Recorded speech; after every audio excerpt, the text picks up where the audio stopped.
This is the first day, first Sunday, the first part that I will be sharing a series that we will be doing. I know we had a series before regarding the good, better, and best. Hopefully, we've learned a lot of things from that series. And from then on, I keep on jotting down notes and journal. And it led me to one thing that we need to do when it comes to our walk with the Lord. So we need to level up. We don't need to be in that, being mediocre or being laid back when it comes to our walk. We need to always level up. We need to always be passionate. We need to have that courage as well, right? As a believer of God. Again, welcome to our first series, and I titled the series, Level Up, Growing Deeper with God. Do you want to grow deeper with your walk with God? Amen. Again, this series will challenge believers to elevate their spiritual lives by embracing our intentional growth. Therefore, if we want to be wanting to grow, we need to be intentional. So we will be learning and journey together as a family in some key areas, just like worship. Did we enjoy worship today, right? The worship, that's our opportunity to give praise and glory to the Lord Jesus. And we will also be doing and learning about prayer and faith and relationship and even mission. So while doing this, I always try to come up with a catchphrase or a slogan that will help me to be more passionate and intimate with my studies. And I came up with this slogan, meaning, level up, elevate your faith, embrace your purpose. So say, level up, elevate your faith, embrace your purpose. Now I know when we hear level up, some of you may think of, especially the young generation, they might think of video games, getting new gear, getting new equipments, unlocking their secret levels, right? They want from level 1 to level 2, and they're trying to learn more, right? And of course, they're trying to defeat or defeat the main villain or the main enemy, or even defeating the big boss, right? But this series, isn't about virtual trophies. It's not about that. It's about our spiritual transformation. So our main text, it's coming from 2 Peter 3:18. And it says, but grow in the grace and knowledge of our Lord and Savior, Jesus Christ. See, from that verse itself, you will notice that it didn't say that you will just chill, relax, or just coast or cruise around in the grace and knowledge of our Lord Jesus Christ. It says grow, right? Specifically, it mentioned grow. Say grow. Amen. It says grow. That means we need to have that movement. We need to have that flow. We need to have that that energy, that passion, that progress, that intentional next step, going to the next level. Meaning you want to elevate, right? You want to go farther in your walk, and you want to be able to rise or arise and reach new heights, right? That's why level up. You want to step into more. Because there's always something, right? If you see a door, when you open it, there's something more. Another window of opportunity awaits us, right? That's why we need to continue to expand, deepen our walk, our relationship with the Lord. And doing that, we are being stretched. And that's being leveled up. And here's the truth. Salvation is the starting line, not the finish line. We start with salvation, receiving the Lord Jesus Christ. God never meant for us to stay spiritually infant. He doesn't want us to stay a spiritual infant, sipping on milk, when He prepared a feast of purpose, a feast of power, and a feast of passion. That's why we need to grow passionate, having that relationship with the Lord. Amen? And this series is all about next level. Level up, growing deeper with God. So we're going to cover how to level up in other areas, especially having that knowledge and relationship with the Lord Jesus Christ in our worship, with our walk, our witness, our wisdom, and our spiritual warfare. And today, we're starting at the very foundation. If you want to go deeper, do you want to go deeper? You want to be stronger in your walk, higher, you need to level your passion. Because before we can even talk about serving, before we even be able to talk about giving or even witnessing, we must ask ourselves, do I truly worship? Do I truly worship? Again, worship is the fire that fuels everything else. And here's the game changer. The game changer is worship is not a song that you just sing. It's a life you live. All the things that you do and give reverence and glory to God, that's worship. So let's go over into part 1 of the Level Up Growing Deeper series. And I titled the first part, Level Up Your Passion, Worship. So before we go further, grab your Bibles or your app, or we can look at our screen, our visuals, and take a moment to clear distraction and open our hearts, and let's find out what's really meant to become a true worshiper. Let's all stand as we give reverence to the Word of God on John 4:23 to 24. It's about true worshiper. Let's all read. It says, "But the hour is coming and is now here, when the true worshiper will worship the Father in spirit and in truth. For the Father is seeking such people to worship. God is spirit, and those who worship Him must worship in spirit and in truth." Let's bow our head as we pray. Heavenly Father, we come before you today, O Lord. We thank you for allowing us, O Lord, to hear your word. Lord, remove any distraction or negative thoughts, O Lord. Allow us, O Lord, to open our spiritual eyes, our hearts, O Lord, to be able to align and discern, O Lord, your message today. Thank you, Lord. May your Spirit continue to guide us, O Lord, our God, that our lips, O Lord, we continue to praise you with every breath that we breathe. In Jesus' name we pray. Amen. Let's all be seated. Again, many people grew up, thinking worship is just a music. When I was young, I thought, if there's something, a gospel song, a Christian song, and when I sing along with it, I'm worshiping, right? If the band plays with the right chord progression, when they started to dim the lights a bit, so that you will be able to take that, we are able to feel the atmosphere started to dim down. You're having that emotional atmosphere. And suddenly it feels anointed, right? I can relate. But worship is far more than a mood or melody.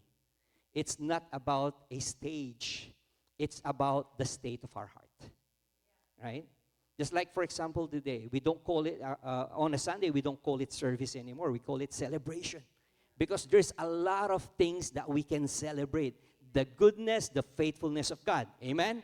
And so when we come here, we need to come prepared. Having that heart of worship, meaning we take time to give reverence to the Lord, and we prepare as soon as we open our eyes, that we thank God to allow us to just focus and give the first day of the week, which is Sunday. This is not the last day, right, of the week. This is the first day that we offer to the Lord. And but worship is far more than a mood and melody. It's not about stage, and it's the state of the heart, our heart. And then Monday hit, and suddenly the worship, started to evaporate faster than a coffee during rush hour traffic. And, that's why I said we need to come prepared, so that passion, that moment, we bring it along with us, right? That's the reason why we come together to celebrate the goodness and faithfulness of the Lord during Sunday, the first day, so that the rest of the day, all that we do is worship the Lord in everything that we do. Amen? I know we've been all there thinking worship is something we go to. It's not something we live out. But God's not looking for performance as well. He's looking for people. And that people is, say me. Right? That's you. He's looking for you. He's not looking for a choir, but a committed heart. Not just, us raising our hands, but to surrender our lives. That's worship. So today, I'll, We're not leveling up on our playlist. We're leveling up on our passion. We're diving into a deeper into what it's meant to truly worship God, not just during Sunday, but every day. And what does it mean to level up the passion or your passion? When we're talking about passion, we're talking about our intense desire, our intent desire and enthusiasm. We have to have that energy and that drive, because worship as a passionate response to who God is. That's the reason why we worship, because we know who God is. Worship begins when we truly see God for who He is.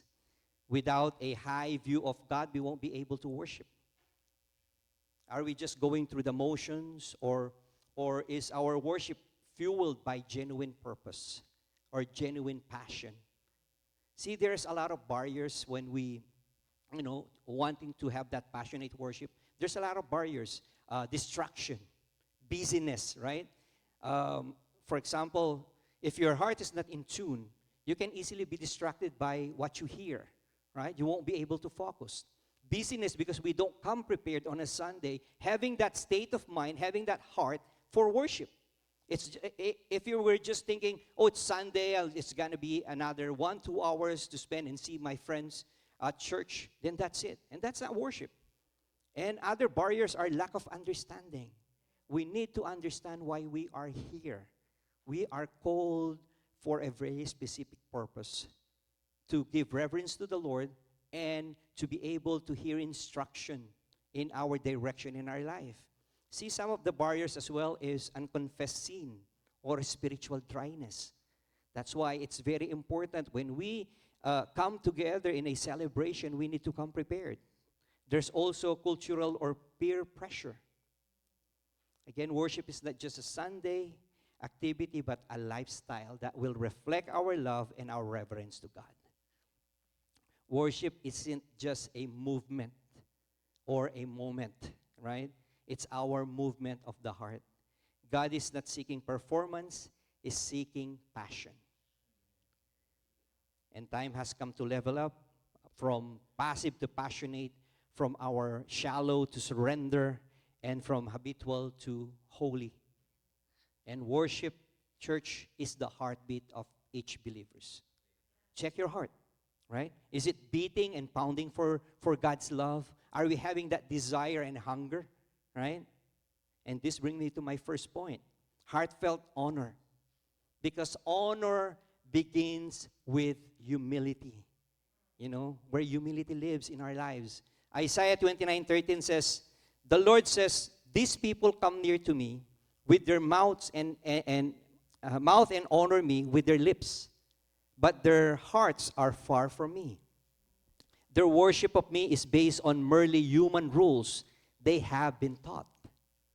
See, this verse tells us that God's desire worship that flows from our hearts, not just from our lips, not just based on merely human rules that we have been taught growing up.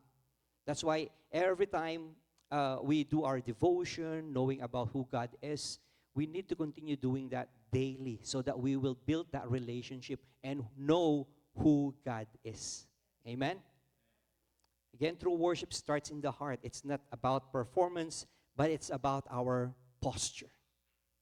Our posture of awe, our posture of humility, and surrendered before holy God. Amen? And there are some pillars that we need to look into in heartfelt honor. One is reverence in spirit. Second, reflection of the truth. And the response in surrender. When we're talking about reverence in spirit, worship begins with awe and humility. True worship starts with a deep sense of awe and humility before God. We need to be humbled before God. It's an acknowledgement of His goodness. It's an acknowledgement of His greatness. And of course, our dependence on Him. Ecclesiastes 5:1-2, it says, guard your steps when you go to the house of God. Go near to listen rather than to offer the sacrifice of fools, who do not know that they do wrong. Do not be quick with your mouth. Do not be hasty in your heart to utter anything before God. God is in God is in heaven and you are on earth. So let your word be few. See again, this tells us how to approach God with awe, with reverence, with humility, and not assumptions, right? We need to guard our steps when we go to the house of God and let our words be few. It's like entering a palace. Have you been to a palace? Right? And when you go to a palace and you're excited to meet, of course, the queen or the king, right? Now we have the king. And we don't just barge casually, and we come with reverence. We give high respect to his kingship, right? What more with our God, right? Just like a child approaching a parents, for example, with respect and love. And the same way when we approach God with reverence, acknowledging him about, his authority, acknowledging about his love. Again, a humble heart is the altar where true worship begins. That's why it's very important when we start our day, even in a quiet reflection, we need to recognize God's presence. As soon as we open our eyes, we seek God. Lord, I want you to be with me. I want you to, as I open my eyes, I start my day, Lord, be with me. And asking for his direction so that we can set a tone for a purpose-filled and spiritually grounded day in our lives, right? Worship that honors God begins in stillness. It begins with reverence and submission. Again, church, without reverence, reverence, worship is reduced to mere ritual. That's why we need to be humble before God. Let your awe of God's deepen your relationship with him, leading to a life that continue to reflect his glory in our life. Worship starts in the heart, not in the hands. It should start in our hearts. Worship must be grounded in the truth of God's word. Align worship with the scripture. Aligning our worship with scripture will ensure our expressions are going to be authentic. Right? John 4:24 says, those who worship him must worship in spirit and truth. Just like, for example, a worship leader.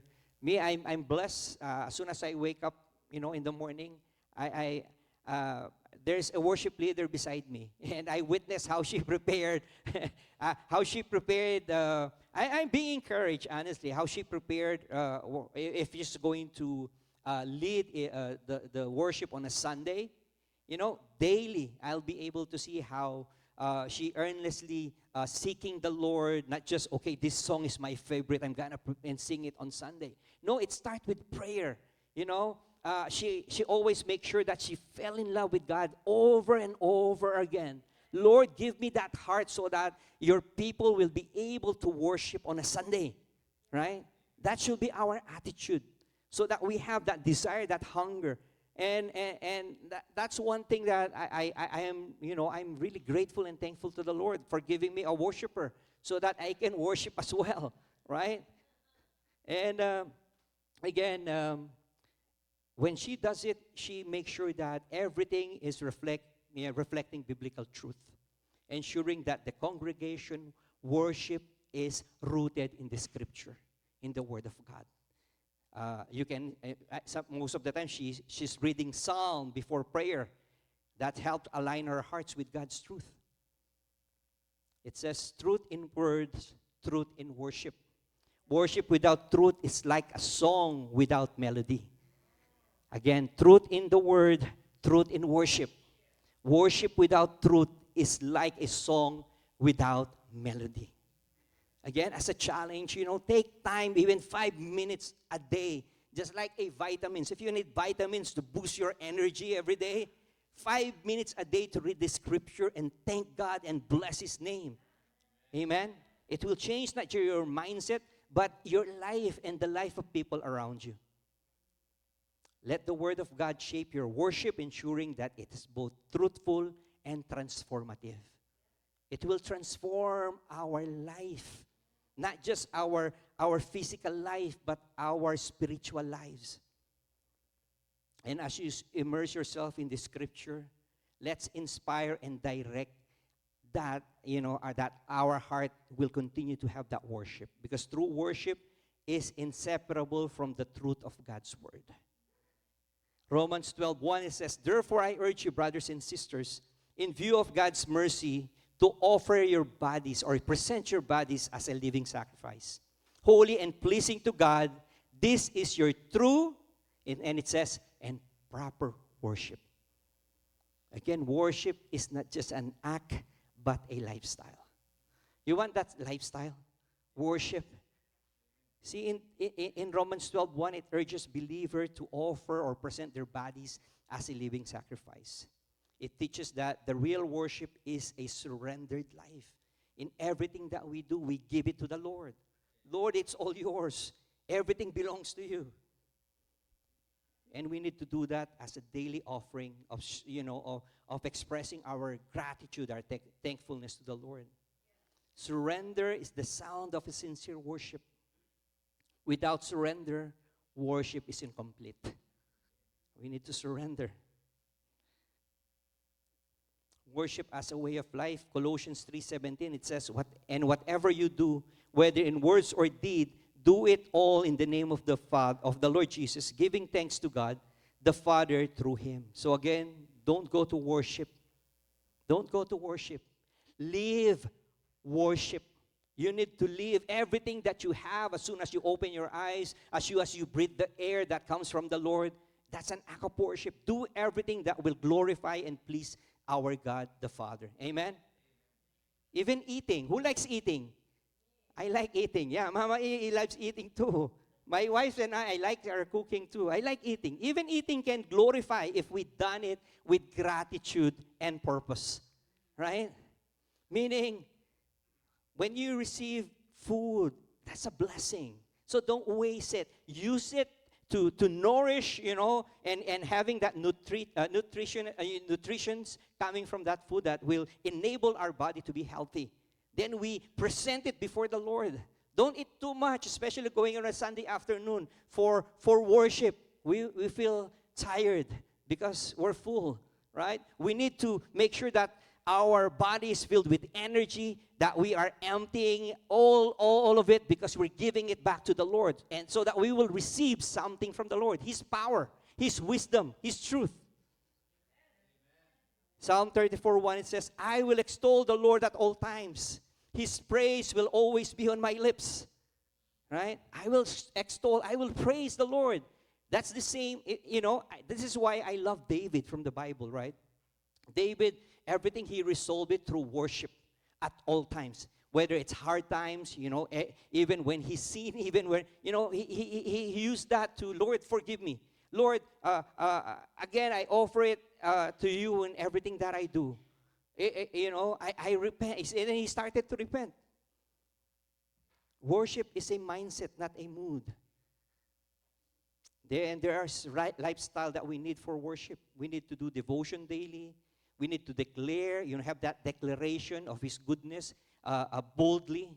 And we need to dedicate fully as well our life, our everyday life.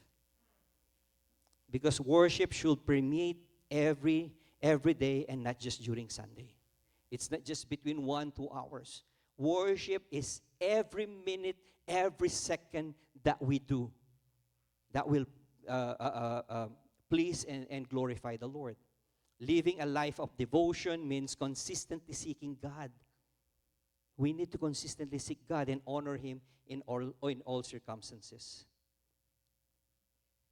Church, worship doesn't retire, after church or after a celebration. Remember, the church is not the building. The church is you and I. It resumes as soon as we leave this place. This is just a common ground that we come together to celebrate His goodness and faithfulness. But as soon as we go out of this room, we need to continue worship. It resumes. Worship is a daily choice, not a weekly obligation. Matthew 10:32 says, "Whoever acknowledges me before others, I will acknowledge before my Father." Do you want to be acknowledged by God the Father? Worship God the Father through Jesus Christ. He said, "I am the way, the truth, and the life. No one comes to the Father except through me." He came, even sent forth His Son, right? He came here to live with us, to set some examples, not just through the disciples, but us as well, to see how, He showed us to see how we need to live our lives here on earth, to worship the Lord, to give reverence. Just like, for example, who are students here? Is there any students? You know, or even at work, when you share your faith story during school assembly, for example, you know, you're boldly declaring God's work in your life. You know, even we live in a world of social media, with your social, by posting your testimony online, you know, not just to receive likes, but, for you to be able to give reverence to the Lord, that people will be able to see that you are always thanking God. Or praying at work shows bold faith.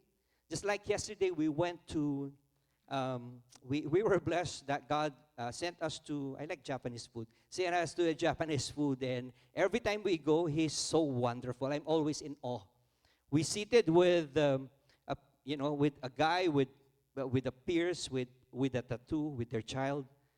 Then, before they even start eating, the husband and wife, they held hands and they lay hands to their child. Then they pray together. I said, wow. Before we leave, I was about to, I just don't want to disturb their eating because they're using their hands, right? With what's that? With the seafoods, just like Captain Boyle style, right? I just don't want to disturb them, but I just, silently I was thanking, Lord, thank you for reminding me. We need to be like those people, right? We should be boldly expressing and showing to the people around us that we are Christian. Don't be a silent Christian. That's why, 3 things when we celebrate Christmas. God give us peace and give us joy, right? And love.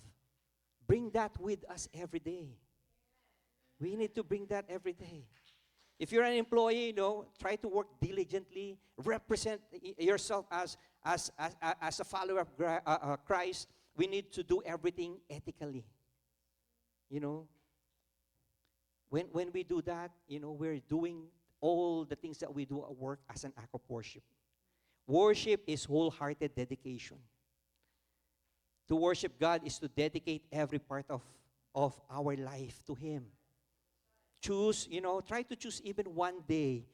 Try to make it a habit until it becomes a habit to dedicate to God. During your commute, you can open your phone, your apps. And sometimes a lot of people from the bus, even though I'm not really taking the bus so for quite a while now, a lot of people, I see they're nosy when you're opening. That's why my wife has a screen that you won't be able to see it if you're on the side. But I don't have that. But a lot of people, when you open it, they'll be able to see what you're doing. And imagine if you're reading the Bible, and allowing the Holy Spirit to work on the people around you. It will create a good environment and an atmosphere of praise. And that's being bold as a Christian. Even at your lunch break, you pray. And it will touch the lives of people around you. Probably they're not Christian, they're not believer. One day you'll be surprised. You attend a Christian concert or a Christian in a big church where they offer a Christian gathering. You'll be able to see them. Oh, I didn't know that I just received the Lord Jesus Christ because I saw you praying. All those things that we do and give reverence to the Lord, it can make a big difference. So church, we need to do that daily in our lives. That brings me to my last point, expression of exaltation. That's what we're talking about. We need to have that, as a Christian, we need to be expressive. Don't be shy away that you're a Christian. You need to be expressive. Psalm 104, it says, enter His gates with thanksgiving and His courts with praise. Give thanks to Him and praise His name. Amen. When we give thanks to that, oh, thank you, brother, for doing that. No.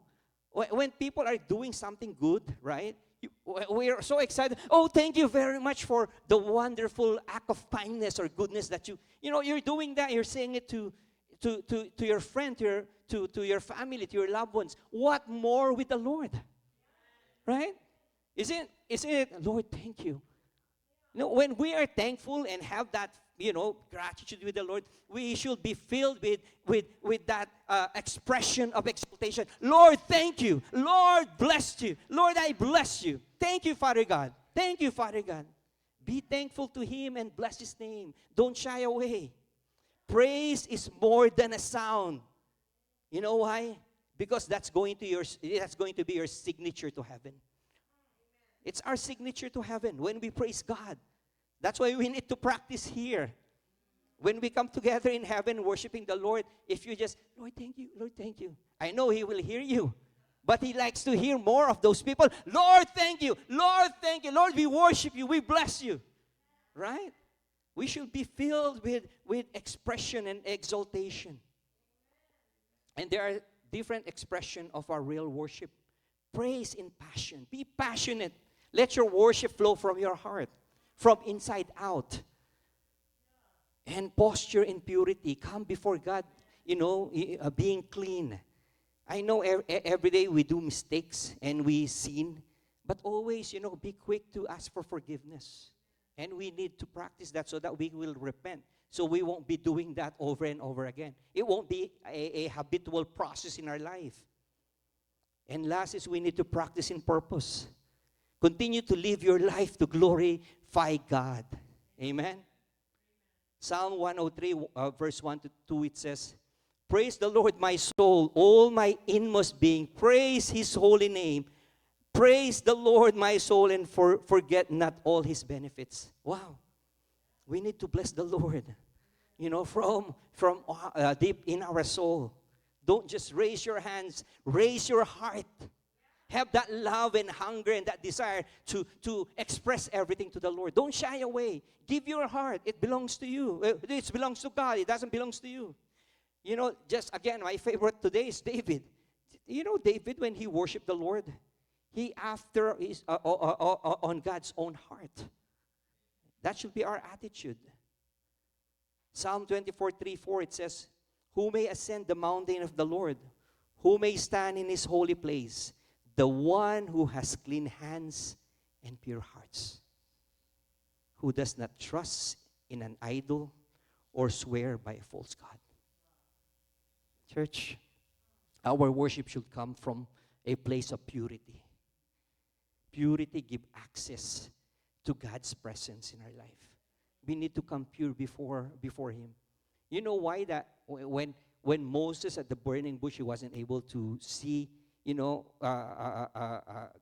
God face to face, because we need to be clean. He's protecting us, right? He's protecting us. He doesn't want us to just. That's why we need to come clean. That's the only time that we will be able to access God's presence. Purity prepares your heart for worship. And God isn't looking for perfection, but for a heart willing to be cleansed. Are we willing to be cleansed before God? Again, purity is not perfection, but direction. It's a direction toward God. That's why we need to come clean so that we will be able to worship clean with all our hearts. Worship is not a moment. Worship is our mission. Every choice, every action that we do, it's an act of praise when we live on purpose for God's glory. 1 Corinthians 10:31, it says, So whether you drink or eat or whatever you do it for the glory of God. Wow. Do it for the glory of God. You know why? Purpose fuel praise. And think of a candle, for example, that doesn't just burn at church. It doesn't just burn at church. It continues to ignite. It burns at home. It burns at our workplace, at our school. And that's what we call purposeful worship. We need to be purposeful when it comes to our worship. When worship becomes our lifestyle, not just our song, then you stop visiting God's presence and begin carrying it. And as a summary for the things that we've learned today, and I hope that we will have that, not just the mindset, but a passionate heart. The summary of all the things that we've learned today, we need to know to have that heartfelt honor. Meaning we need to focus on reverence and surrender to God. Meaning choosing God over pride or sin. We always choose God. Second is worship as a way of life. Meaning we focus on our daily devotion. For us to be able to continue to be encouraged, take a journal, take a notes. Even on your phone, there's an app, Notes. May I always take notes. Everything that that will please the Lord. It started with just a notes, then it started with writing something, and later on, you'll be surprised. God is walking you to write a sermon. And it's not just a sermon. Now I wrote a series. I'll be preaching for the next, not on the coming Sunday, but the coming 3 more Sundays. Did you know I wrote something 7 or 8 worship out of Level Up? Because of just taking notes and giving, everything you give it to God, right? As soon as, when you have your free time, do that. And last is expression of exaltation. We need to be focusing on passionate praise. We need to be passionate when praising God. So that when we come together here, just like, on a celebration, we sing, then we dance. You saw Mama E a while ago, she's doing this. And my wife, that's why I sit at least an arm length away from my wife because she moves. And I learned how to duck as well too. So that's how I started to dance and praise. Again, we need to be confessing, His name boldly.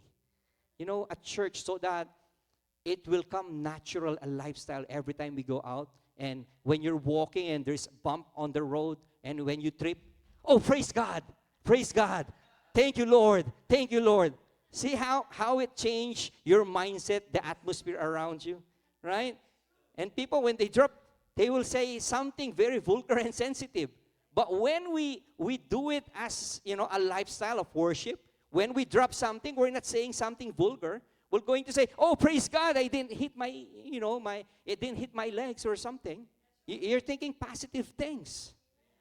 Again, worship is not confined on Sunday afternoon. It's found in a quiet devotion, in public declaration, in sacrificial living, in our passionate praise, having that pure heart, and intentional living. When you level up your worship, you level up your intimacy with God. That's what we need to do. And as I close, let's read this. Again, when you're writing journal, I'm not a good writer, but when I started writing things and allowing all the things that the Lord provide, for example, there's, He's giving you a lot of learning tools for you to level up your level of understanding. He's giving you wisdom. So you started to write a lot of good things because you're thinking about God. It says here, don't settle for shallow praise. Go deeper into a surrendered life marked by wholehearted, daily devotion, passionate worship. Passionate worship is not driven by fleeting emotions. It's grounded in deep-rooted conviction. Hopefully, church, you are blessed. And we need to continue to invite the Holy Spirit to move, every heart, our heart, strip away from the ritual and receive the real worship in our life. We need to find comfort and conviction before God and call, even other people around us to a deeper place in that atmosphere of worship. Are you worshiping with lips but without your life?